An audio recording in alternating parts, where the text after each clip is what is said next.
Shalom GII, bersyukur kita boleh ditemukan dan dipersatukan di dalam kebaktian pada hari ini. Sebelum kita masuk di dalam kebaktian doa kita pada hari ini, mari kita bersaat teduh, kita datang ke hadirat Tuhan, mohon Tuhan memimpin segala ibadah kita pada hari ini.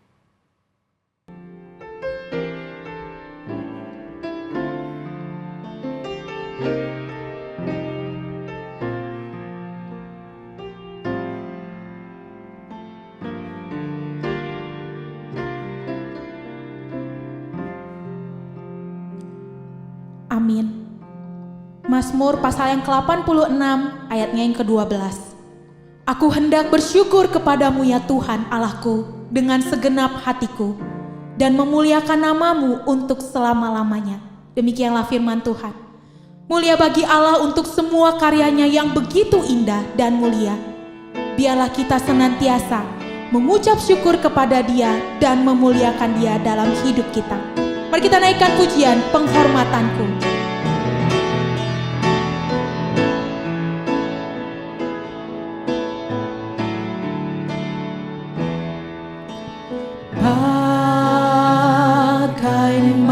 Bagaimanakah ku ucap syukur padamu.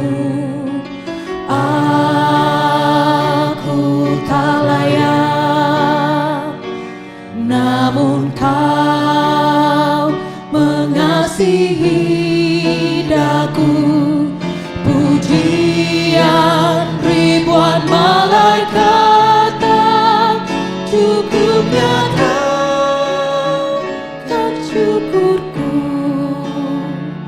Aku jadi sebagaimana diriku. Semua itu karyamu. Mulia bagi Allah. Mulia bagi Allah. Mulia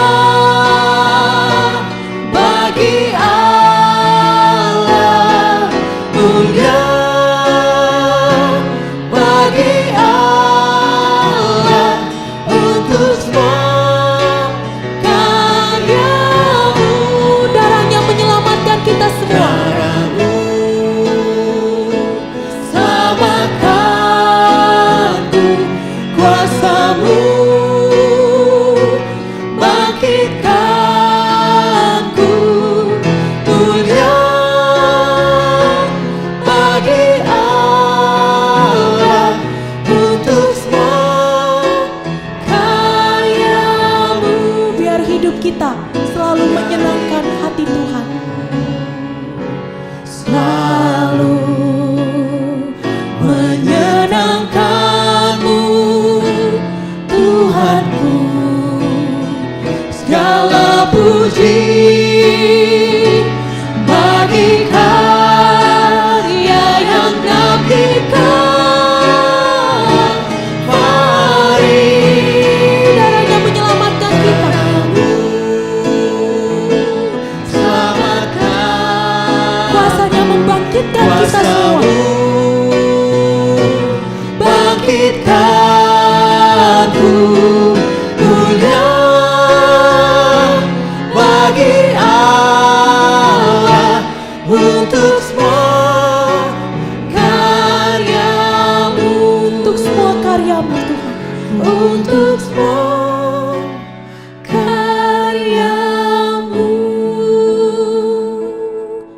kita berdoa. Mulia bagi Allah untuk semua karya-Mu yang begitu indah di dalam hidup kami. Kami bersyukur Tuhan, karena kami punya Tuhan di dalam hidup kami, yang menjadi pegangan hidup kami, yang menjadi penolong dan sandaran hidup kami. Kami tidak tahu Tuhan, kalau Tuhan tidak ada di dalam hidup kami, kami mungkin tidak bisa menjalani hidup ini.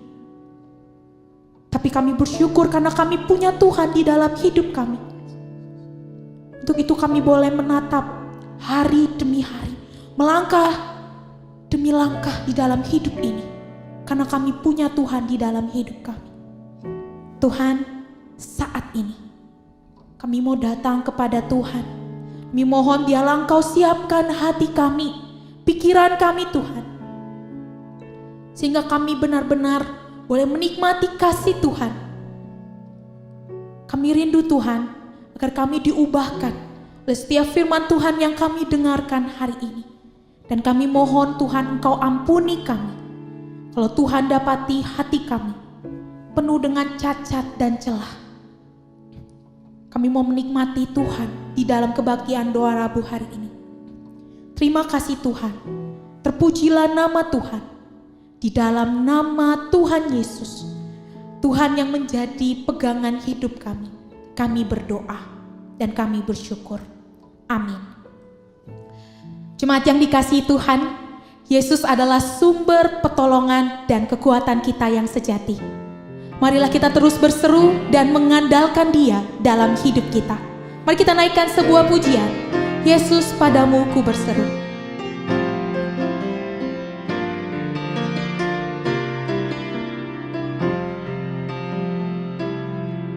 Katakan, Kau Tuhan penolong dalam hidupku. Kau Tuhan, penolong dalam hidupku.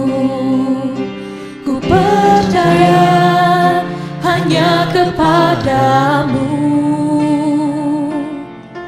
Kau pegang tanganku dan tuntun langkahku. Yesus, Kau perlindunganku. Kau Tuhan, kekuatan dalam hidupku, penolongku dalam kesesakan. Kau gunung batuku dan pertahananku.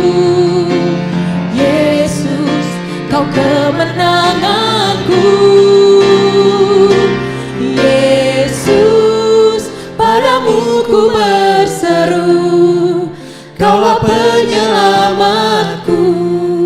Terpujilah Kau Tuhanku. Mulutku memuji nama-Mu sepanjang umur hidupku. Terpujilah Kau Tuhanku di atas segalanya. Dia adalah Tuhan, kekuatan dalam hidup kita.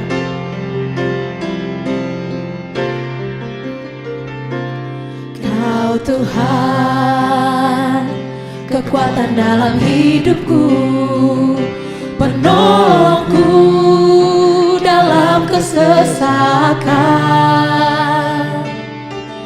Kau gunung batuku dan pertahananku. Yesus, Kau kemenanganku. Yesus, padamu ku berseru. Yesus, padamu ku berseru. Kaulah penyelamatku. Terpujilah Kau Tuhanku.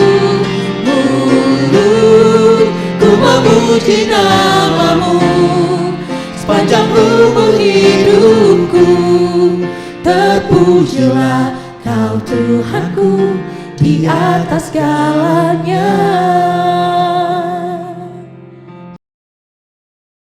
Saudara, mari sebelum kita merenungkan kebenaran firman Tuhan yang akan kita renungkan pada hari ini dengan tema datang karena ditarik Allah dari Yohanes 6 ayat 41 sampai 45, kita menundukkan kepala, kita datang kepada Tuhan. Bapa di dalam surga, kami mengucap syukur untuk ibadah kami pada hari ini. Sebentar lagi kami akan membaca dan merenungkan kebenaran firman-Mu. Kami memohon agar Allah Roh Kudus menuntun pemberitaan firman dan penyampaian firman pada hari ini. Engkau boleh menerangi kami dan menolong kami mengerti, memahami, dan menjadi pelaku dari kebenaran firman-Mu. Kami menyerahkan waktu pemberitaan firman ini hanya ke dalam tangan kasih dan kemurahan-Mu. Di dalam nama Tuhan kami Yesus Kristus, kami berdoa dan kami mengucap syukur. Amin. Yohanes 6 ayat 41 sampai 45, demikian kebenaran firman Tuhan. Maka bersungut-sungutlah orang Yahudi tentang Dia, karena Ia telah mengatakan, "Akulah roti yang telah turun dari surga." Kata mereka, "Bukankah Ia ini Yesus, anak Yusuf, yang ibu bapanya kita kenal? Bagaimana Ia dapat berkata, 'Aku telah turun dari surga'?"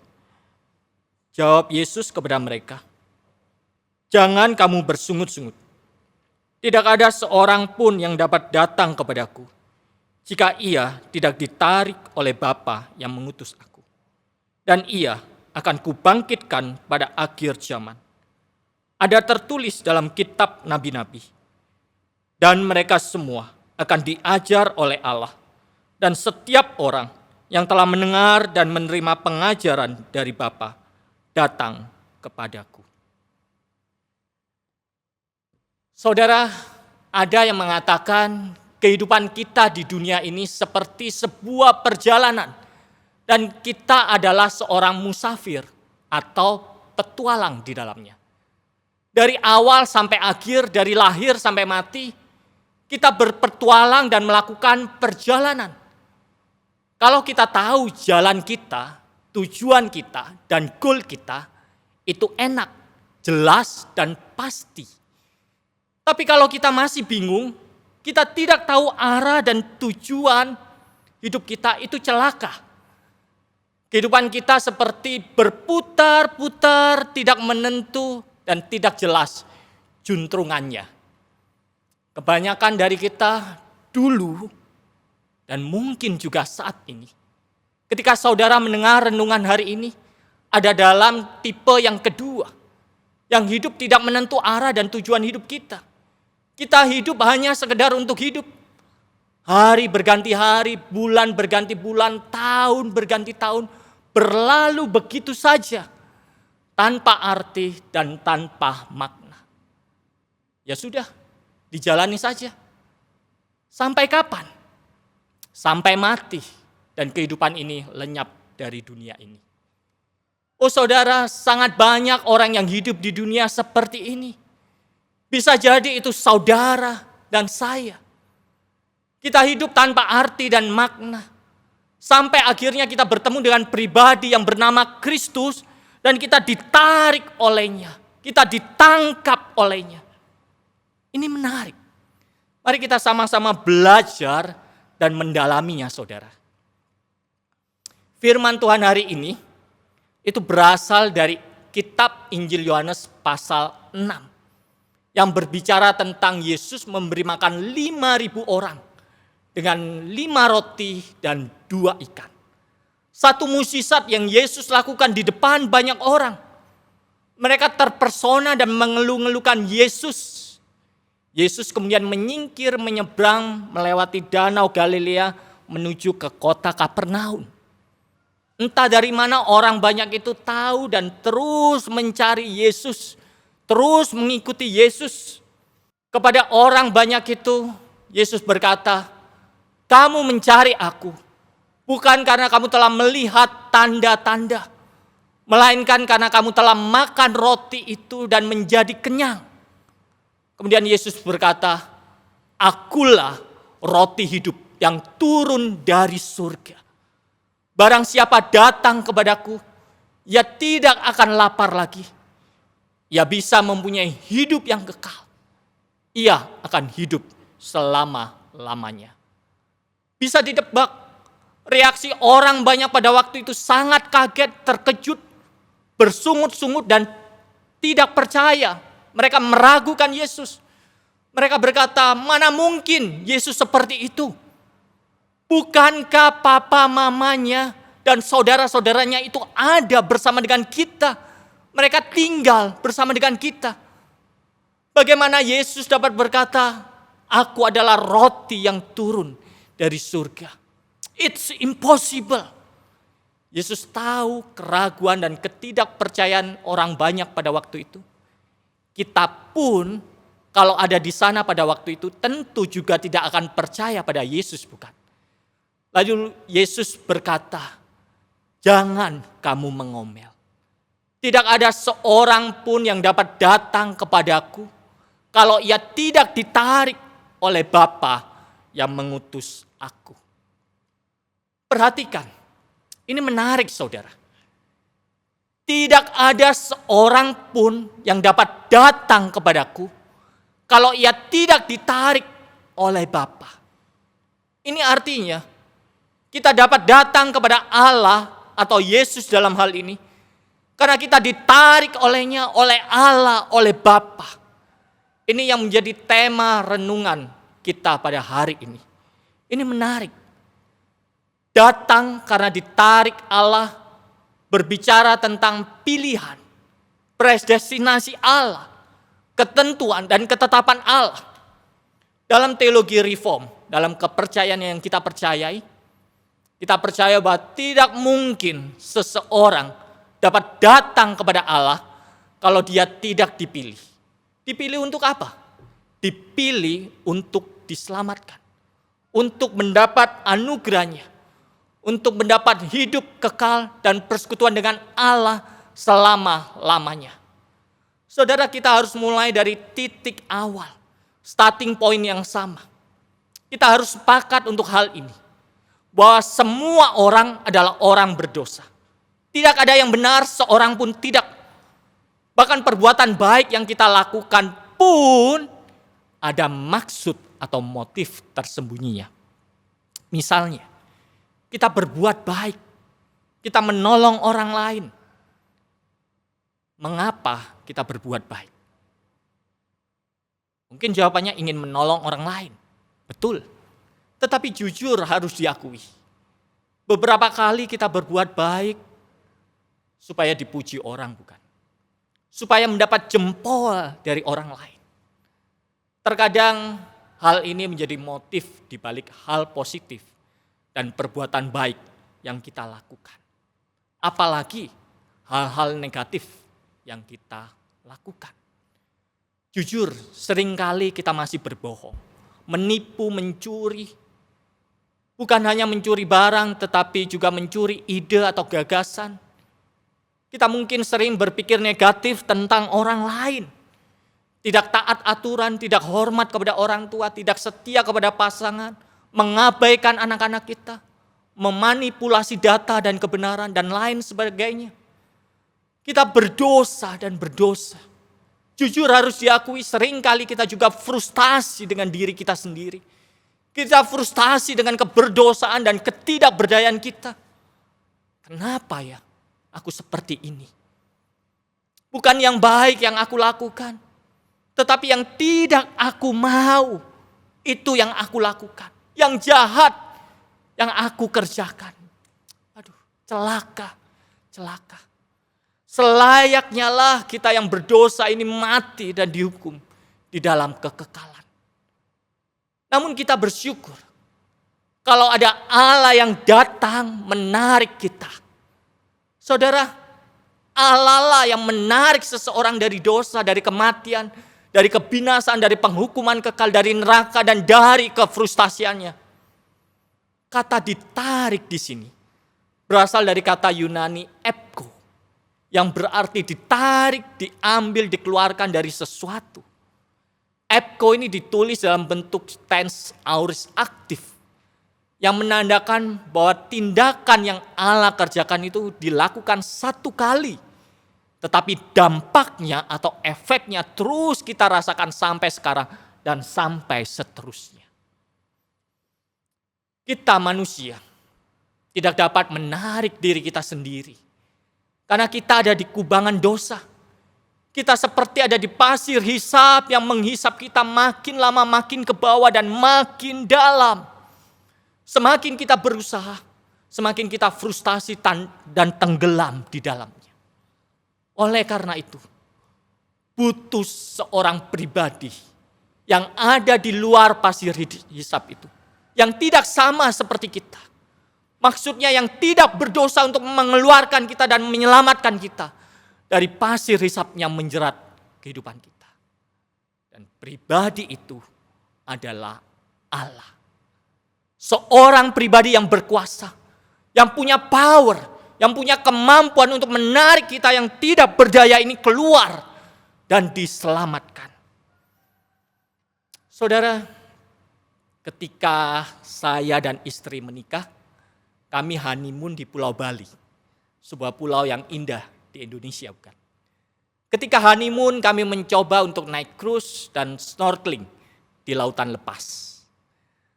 Saya coba pakai sepatu katak gitu ya. Pakai baju renang, pakai pelampung, pakai kacamata dan alat bantu pernafasan. Semuanya lengkap, siap terjun. Tetapi sewaktu snorkeling, saudara, saya hanyut terbawa arus. Renang di laut itu ternyata berbeda dengan renang di kolam renang biasa. Bila di kolam renang itu tenang, gak ada arus. Di laut itu dari atas kelihatannya tenang. Tetapi begitu terjun, plung, wow. Arusnya deras dan kuat sekali. Gak seperti yang terlihat dari atas sebelum terjun. Akhirnya hanyutlah saya yang baru belajar renang ini, saudara. Kejadian yang memalukan. Saya cuma bisa melambai tangan dan berteriak, tolong, tolong, tolong. Gak lama kemudian tim penyelamat itu datang. Menyelamatkan saya ditarik oleh mereka. Saya diangkat dari air ke perahu penyelamat yang ada. Waktu itu saya cuma bisa pasrah dan bersyukur diselamatkan. Saudara, ketika kita hanyut atau tenggelam, kita butuh ditolong dengan segera. Kita nggak butuh orang ngajarin kita bagaimana bisa berenang dengan baik. Kita nggak butuh buku panduan berenang. Yang kita butuhkan penolong itu tarik kita. Atau dia terjun dan selamatkan kita secepat mungkin. Saudara, kita tinggal di dunia yang berdosa. Jujur, dunia itu begitu mempesona kita. Segala hal dikemas dengan baik. Bahkan dosa bisa dikemas begitu rupa, dikamufasekan begitu rupa, sehingga dosa bisa dianggap bukan dosa. Terkadang kita bisa tidak sadar kalau kita melakukan dosa, kesalahan, dan pelanggaran. Malah kita menganggap diri kita benar dan baik-baik saja. Sampai dunia menyeret kita jauh ke dalam dan benar-benar jauh dari Allah pencipta kita. Sama seperti lautan yang saya ceritakan tadi. Kelihatannya tenang. Tetapi ketika kita terjun di dalamnya, kita baru tahu kalau arusnya besar dan kuat sekali sampai kita terseret, kita hanyut semakin jauh dari Allah. Kita tidak berdaya. Kita melakukan apa yang mendukakan hatinya sebagai pencipta, pembentuk, dan perancang kehidupan kita. Ketika sadar, kita sudah benar-benar jauh dari Allah. Kita terhilang. Kita tersesat dan kita juga frustasi. Dibutuhkan kekuatan dari luar untuk menarik kita dari ketidakberdayaan dan kefrustasian kita. Dan itu semua hanya bisa dilakukan oleh Allah. Hanya Allah lah yang bisa menjadi solusi, jalan keluar bagi hidup kita. Hanya Allah lah yang bisa menarik kita kembali datang kepadanya. Sehingga perjalanan kita di dunia ini tidak mengembara dengan liar, kacau, dan tidak menentu. Saudara, perjalanan seorang musafir atau pengembara adalah perjalanan yang panjang dan lama sampai ke tujuannya atau pulang ke rumahnya. Di sanalah seorang musafir itu akan menemukan kelegaannya. Begitu juga dengan kehidupan setiap kita. Kalau ada di antara saudara yang mendengar khotbah hari ini, dan saudara merasa sudah lama terhilang dan tersesat, sudah lama hidup tanpa arah, tanpa tujuan, tanpa pengharapan, saatnya kita kembali pulang ke pencipta kita. Saatnya menemukan arti dan tujuan hidup kita yang bermakna. Alkitab pada bagian Injil Yohanes pasal 15 menceritakan tentang kisah anak yang hilang. Anak yang pergi mengembara, meninggalkan ayahnya jauh ke negeri anta beranta. Setelah dia meminta bagian yang menjadi hak warisnya, menjual dan menghabiskan semuanya itu seturut dengan kehendaknya. Setelah semuanya habis dan teman-temannya meninggalkannya, dia tidak punya pegangan. Dia tidak punya sahabat dan teman-teman. Dan tidak punya sepeser uang pun. Akhirnya ia kerja di tempat dan pekerjaan yang hina sebagai penjaga babi. Ia tidur dengan babi. Bahkan Alkitab menceritakan suatu ketika dia ingin makan ampas yang menjadi makanan babi pada waktu itu.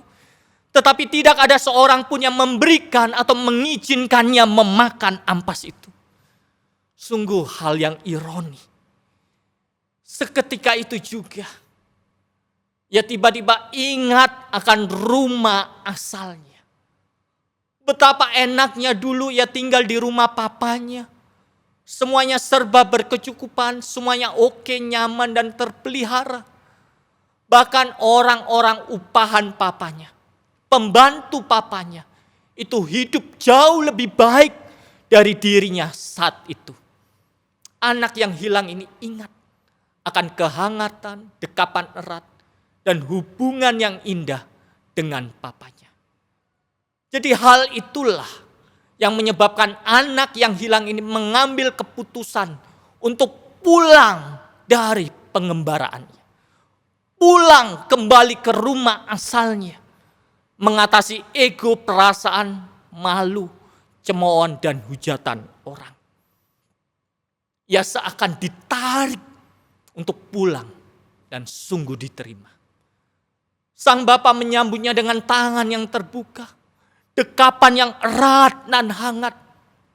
Statusnya dipulihkan dan dikembalikan. Ia diberi yang terbaik milik bapanya. Saudara, yang terbaik dari Bapa di surga juga diberikan kepada saudara dan saya lewat anaknya yang tunggal, Yesus Kristus.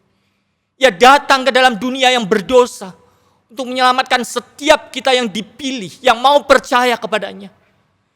Ia mati di kayu salib untuk memberi pengampunan bagi setiap kesalahan, pelanggaran, dan dosa-dosa kita.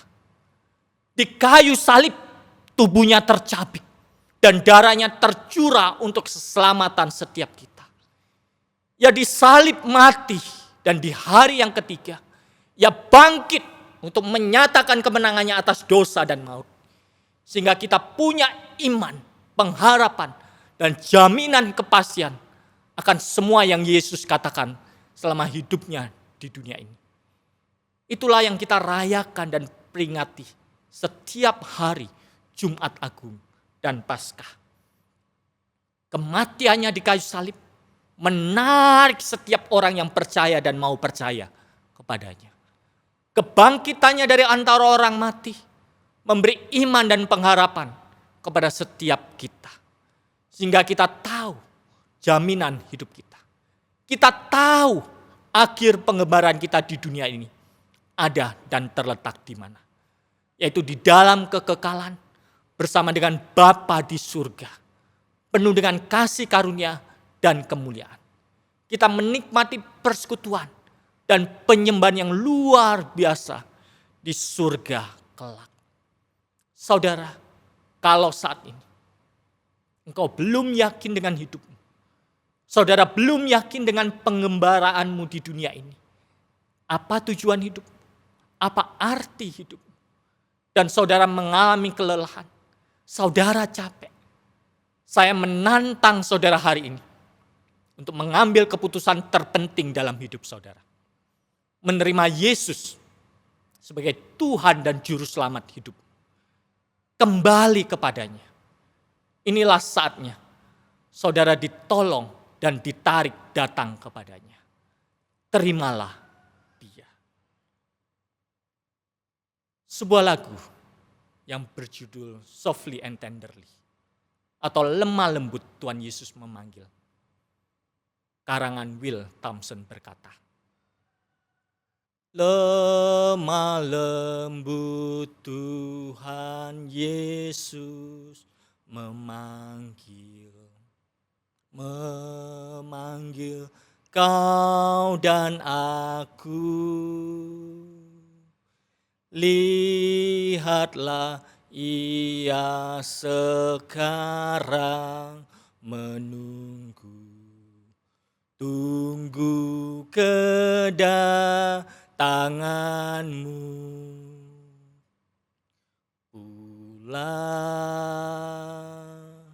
Pulang, yang letih lesu pulang, dengan lembut Tuhan Yesus memanggil. Yang berdosa pulanglah. Pulang,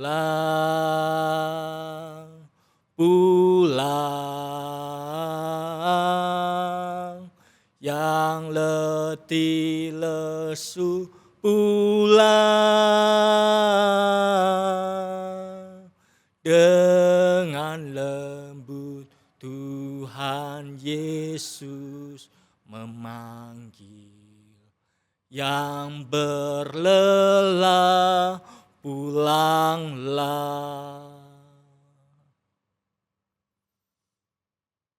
Saudara, saatnya engkau dengan serius meresponi panggilan ini. Datanglah kepadanya. Kembalilah kepada penciptamu. Ini saatnya Yesus menarik dan menyelamatkanmu. Jangan sia-siakan kesempatan ini. Belum tentu ada waktu dan kesempatan kedua. Akui dosamu. Berdoalah. Minta Yesus masuk di dalam hidupmu. Biarlah Yesus membersihkan dan menyucikan dosa-dosamu. Terimalah dia sebagai Tuhan dan Juru Selamat di dalam hidup saudara. Dan kalau kita sudah percaya dan menerima Yesus sebagai Tuhan dan Juru Selamat hidup kita, hiduplah dengan penuh iman dan pengharapan bersama dengan dirinya. Pengembaraan kita di dunia ini bukanlah pengembaraan yang sia-sia. Perjalanan kita akan penuh dengan kesaksian yang indah. Muliakan Tuhan lewat hidup kita. Senangkan hatinya. Dan kita akan menjadi musafir yang paling beruntung dan paling diberkati. Terpujilah nama Tuhan. Amin. Mari kita berdoa. Pertama-tama saya mau berdoa dan mendoakan saudara yang untuk pertama kalinya berkomitmen menerima Yesus Kristus sebagai Tuhan dan Juru Selamat secara pribadi. Bukalah hati saudara dan mari kita berdoa. Tuhan, kami mengucap syukur untuk karya dan panggilan-Mu di dalam hidup kami.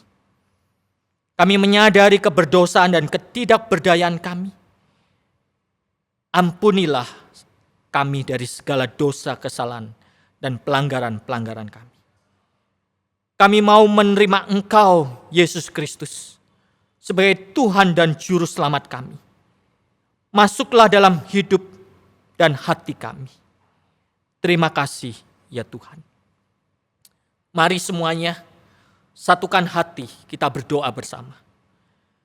Sekali lagi kami bersyukur ya Tuhan, untuk karya dan panggilan-Mu di dalam hidup kami. Biarlah hidup kami selalu menyenangkan dan memuliakan nama-Mu. bantu kami dalam keseharian hidup kami. Bantu kami dalam pergumulan, permasalahan, dan doa-doa kami. Kami percaya Engkau Tuhan yang memegang perjalanan hidup kami. Engkau yang beserta memimpin dan memberkati kehidupan kami. Terpujilah nama-Mu Tuhan. Materaikan kebenaran firman yang kami dengar pada hari ini dengan Roh-Mu yang kudus. Tuhan, saat ini kami juga mau bersatu hati. Berdoa akan beberapa pokok doa. Kami mau berdoa pertama untuk bangsa dan negara kami. Jaga dan berkatilah negara dan bangsa kami ya Tuhan. Jaga dan berkatilah Presiden kami Bapak Jokowi yang sudah bekerja dan berupayanya yang terbaik untuk bangsa ini. Terima kasih untuk program vaksinasi yang telah berjalan dengan baik dan sampai ke daerah-daerah. Kiranya semakin banyak orang yang divaksin dan tercipta herd immunity secepatnya di tengah-tengah masyarakat Indonesia. Kami juga berdoa kiranya tidak ada permasalahan dalam vaksinasi yang terus dilakukan di Indonesia. Kami berdoa menyerahkan ketersediaan vaksin yang cukup untuk semua masyarakat Indonesia. Terima kasih Tuhan. Selain itu kami juga mau berdoa untuk gereja-gereja Tuhan. Pelihara dan jagai kami semua di tengah pandemi dan ibadah online yang masih dilakukan. Kami berdoa dan meminta agar iman korean kami tidak redup, suam dan mundur. Tetapi iman kami boleh terus bertumbuh dan menyala-nyala bagi Tuhan. Biarlah kami menjadi gereja dan jemaat yang setia.